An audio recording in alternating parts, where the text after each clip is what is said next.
So recently, you know, Charlie Hebdo, they're provocateurs, which can sometimes also means we're dicks for no reason. So now so here's their latest. There was an earthquake in Italy, and there's lots of tragedy, deaths, and what have you.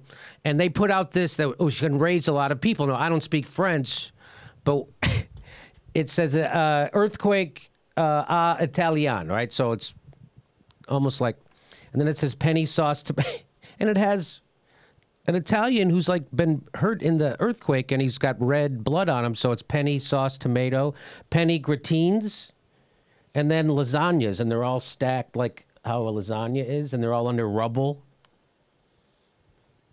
Not particularly fun. Again, it's not a good idea to try to interpret satire from another culture. So I'm not sure what this is. So let me just say that. So anything I say after this, it's all speculation. And because everybody got the last one wrong about how they thought they were insulting Arabs, they really weren't. They were insulting the right-wingers who were making fun of Muslims, not Arabs, Muslims. So this one, I don't know what they're trying to pull. I can't believe that they would be making fun of the victims of an earthquake. Can you? I don't know. I think the problem here is that most of their best writers are no longer around. You know, I think this is the B team. Yeah, this is the B team. This is a C effort, maybe. I don't know. I mean, like Jimmy, you always say comedy's about attacking the powerful. And yes, there's no less powerful than an earthquake victim. No, yeah, in the world. So people got upset at that. It's pretty ugly. And it's pretty bad taste. They came back with this. So Charlie Hebdo puts this out, and it says, basically, rough translation, Charlie Hebdo didn't build your houses. It was the mafia. So there's a lot of problems with the building codes and what have you, and they're saying that's why a lot of the... I don't know. What was the first... Why would Charlie Hebdo do that if it wasn't some sort of retaliation for some other slight? You know, like no. See, here's the first BS one. Reason. Here's the first one again. Yeah. Right. It's that, but so I'm saying we're not getting whatever the joke is here, it's because of the cultural thing. I don't think whatever the joke is here, we're not getting it, because if that's the joke, that's not a joke. And then people got upset, and then they do that one. Like, no, we didn't build your house. It was the mafia. Again, it sounds like B-team writing. I don't want to judge. Again, it's tough to interpret satire from another culture. Yeah, this is not Asterix and Obelix. I can tell you that right now. They would never do anything like this. The little guy with the carrying around the thing. Okay. Well, it's weird, too, because in that event, like, it got progressively worse. Because I remember the morning it happened, the first thing I did, I have a lot of family over in Italy, so the first thing I did was I Facebooked all of them to make sure they were okay.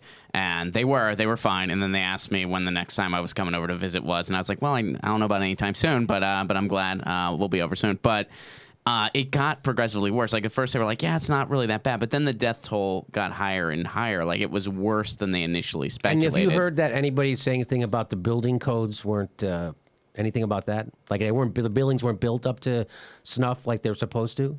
I mean, I didn't hear anything about that in regards to this incident. I mean, over the years, there's been a lot of that going on. Like there's stuff, they were giving away houses in parts of Sicily and in parts of Naples, I believe, because they just weren't up to code. So it was like, you can have the house for free, but you have so many years to get it up. Basically, there's parts in Italy that are kind of like Detroit, and they were giving stuff away, similar to what Detroit's literally doing as well, and you have to get it up to code within so many years. Really? Mm-hmm. Well, building codes are the greatest argument I have for why libertarianism doesn't work. Yes. I'd rather be in a California earthquake than a Haiti earthquake. No doubt about it. 100%. Or an Italian earthquake, apparently. Yeah. Than one of Iran's houses. Oh, I was tempted. I was tempted, but I didn't get one. So the Mussolinis are big there again, right? The granddaughter of Mussolini she was running for office Really? not long ago. Oh, Yeah, I didn't. yeah. Ron, what kind of an Italian are you, Ron? You know, it's funny. you look like an Irish The guy. one time I tried to talk politics, because, like, you know, I speak some Italian, my cousin speaks some English, so we just kind of have like a little back and forth in both. And I did try to talk politics once with my one cousin, and I was just like, "So where are you at?" And he said, "Well, I support Berlusconi." And I said, "Well, why do you support Berlusconi?" And he said, "Because I'm rich, and he looks out for us." Like, that was pretty much what he said, which I was like, you know what? I don't agree, but I wish we were kind of like that here in the States. It'd be easier. Like, hey, I'm a Republican. I support rich people. Hey, I'm a Democrat. I support rich people, but we're more subtle about it. Like, it'd be a little easier of a back and forth, I feel like. Probably. Honesty, such a lonely word. Everyone is so untrue.